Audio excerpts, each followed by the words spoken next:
안녕하세요. 글로벌다입니다. 저는 10년 동안 기자 생활을 하다가 지난 7월에 퇴사를 하고 지금은 전업작가로 활동 중인 30대 여성입니다. 저는 총 4권의 책을 지금까지 출간을 했고요. 가장 대표작은 글쓰기에 관한 책인 쓸수록 나는 내가 된다가 있습니다. 제가 지난 1회 영상 때 제 소개를 드렸는데 생각해보니까 영상을 처음부터 보시는 분들보다 중간중간 보시는 분이 많으실 것 같아서 제 소개를 조금 간단히 하고 시작을 해야겠다 그런 생각을 했습니다. 자, 오늘 이야기 시작하기 앞서가지고요. 지난 영상 보신 분들 중에서 괜한 걱정을 하고 계신 분들이 있으실까봐 제가 말씀드리는 데요. 제가 지난 영상에서 다음에 포털 점유율 하락이 티스토리에 영향을 줄 수 있을 것 같은데 그것이 티스토리가 다음 노출에 유리한 블로그이기 때문이다. 이렇게 말씀드렸죠. 그런데 이거를 조금 다르게 이해하신 분도 있으신 것 같아요. 다음에 추락으로 티스토리가 없어질 수도 있다. 이렇게 생각하시는 분들이 있으신 것 같은데 저는 그렇게 말씀드린 게 아니고요. 아시다시피 티스토리는 다음에서 운영하는 게 아니죠. 카카오에서 운영을 하고 있습니다. 원래는 테터툴즈 개발사인 테터앤컴퍼니와 다음이 공동 운영을 하다가 2007년부로 다음에게 운영권 전부가 넘어왔고 현재는 카카오가 운영 중에 있습니다. 그래서 만에 하나 다음이 없어진다고 해도 티스토리는 카카오가 계속 운영을 하지 않을까 그런 생각이 드네요. 확실히 티스토리 하시는 분도 많고 해서 다음 포털이 점유율이 떨어진다 이런 영상이 좀 반응이 싸늘한 것 같았어요. 컨텐츠 만드는 일을 하면서 내가 하고 싶은 얘기를 할 것인지 사람들이 듣고 싶어하는 얘기를 할 것인지 이게 항상 고민인 것 같아요.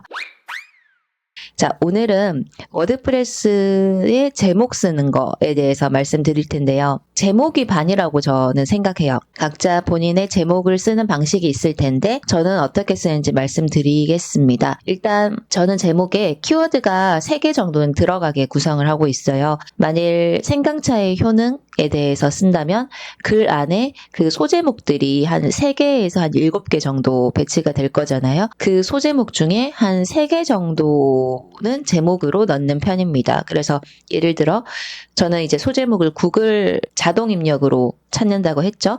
만약에 생강차의 효능 이렇게 쳐서 생강차의 효능, 생강차 하루 섭취량, 생강차 부작용, 생강차 만드는 법 쭉쭉 해서 소제목을 제가 뽑았다고 해요. 그러면 그 한 7개의 소제목 중에 3개 정도를 제목으로 넣습니다.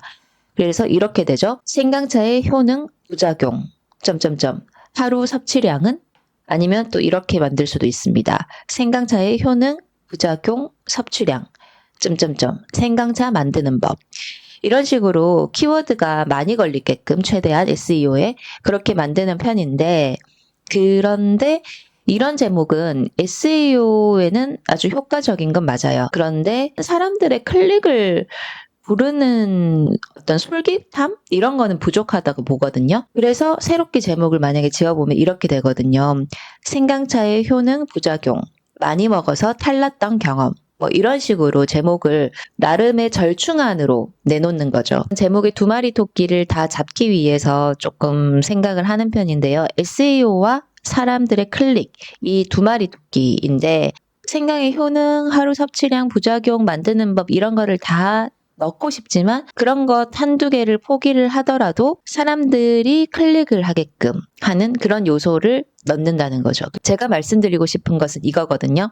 SEO에 맞춘 제목과 글을 쓰고 키워드도 굉장히 전략적으로 넣고 상위 노출도 공략적으로 하고 이런 것은 어떻게 보면 로봇이 내 글을 잘 발견하고 노출시켜 주게끔 하기 위해서 결국은 로봇의 마음에 들기 위한 일이거든요. 그런데 생각해보면 정작 내 글을 클릭하고 읽고 광고를 누르고 그렇게 실질적인 수익을 발생시켜주는 것은 살아 숨쉬는 사람이거든요. 그래서 SEO의 마음에만 들려고 글을 쓰는 게 아니고 사람의 마음에도 들기 위한 그런 글을 써야 된다. 저는 그렇게 생각하고 있습니다. 그래서 결국 우리는 로봇이 제시하는 어떤 테스트들을 다 통과해야 되는 사람들이지만 그것을 다 통과한다고 다가 아니고 통과해서 사람들을 만났을 때 그 사람들에게 무언가 좋은 정보를 주고 그 사람들이 내 글 안에서 길게 읽는다든지 그런 활동을 잘 할 수 있도록 그런 걸 유도하는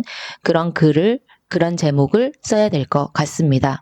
내 글이 10명에게 노출되면 10명 중에서 2명만 클릭하는 글과 8명이 클릭하는 글은 무엇이 다를지, 제목은 어떻게 다를지 생각해보면 좋을 것 같습니다. 오늘은 여기까지 얘기를 할 거고요. 간단하게 여담으로 계획 같은 걸 말씀을 드리면요. 저는 워드프레스로 저를 소개하는 그런 홈페이지를 한번 만들어 볼까 싶거든요. 프리랜서에게는 사실 포트폴리오가 필요한데 이 포트폴리오를 그냥 이렇게 컴퓨터 상에서 만들어서 그걸 이제 파일 형식으로 주는 것보다 홈페이지를 아예 만들어서 그 링크를 주는 것이 더 간편할 것 같기도 하고, 또 퍼스널 브랜딩에 있어서 홈페이지는 기본이라고 생각해요. 근데 그걸 우리는 워드프레스를 하는 사람이기 때문에 쉽게 만들 수가 있죠. 지금 워드프레스 때문에 어떤 거 쓰시는지 모르겠지만 보통은 블로그에 최적화된 제너레이트 프레스나 이런 거를 쓰고 계시는 걸로 알고 있어요. 저도 그걸 쓰고 있고요. 홈페이지에 적합한 그런 테마를 선택해서 그렇게 도메인도 새로 해가지고 한번 해볼 생각인데요. 이 워드프레스를 단지 블로그로만 하기에는 좀 아깝다는 생각이 저는 들거든요. 워드프레스는 원래 홈페이지 만드는 게 좀 주된 일이죠. 홈페이지를 만들어서 자신이 무언가 판매하라는 것 혹은 자기 스스로를 알릴 수 있으면 그게 워드프레스 배운 보람이 아닌가? 그런 생각이 저는 듭니다. 그래서 저를 알릴 때 지금까지는 그냥 네이버 인물 정보 이런 걸로 등록된 거를 이렇게 보여드리고 있는데 그것도 좀 너무 한계가 있는 것 같고, 홈페이지를 만들게 되면 여러분께 워드프레스로 홈페이지를 어떻게 만들었는지 또 말씀드리고 결과물도 보여드릴 수 있도록 하겠습니다.